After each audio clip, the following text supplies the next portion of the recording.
Ay guys, tingnan nyo guys. Sino makaka-relate sa ganitong sitwasyon guys. Guys, tingnan nyo. Ito ang buhay sa bukid guys. Wala pa siklod eh. Ayan guys. Ito ang buhay sa bukid Tingnan nyo naman.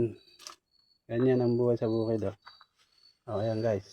Sino nakaka-relate sa mga ganyan totoan guys. Ayan tingnan nyo man ang totoan dito sa bukid. Talagang wala pa siklod eh.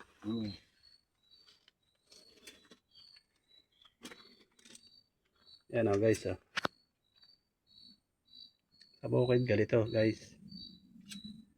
Kung anong meron, siya lang ang pwedeng makuha dito ang mga gulay. Didikit muna guys para mag-init ng tubig. Baka makapagkape guys.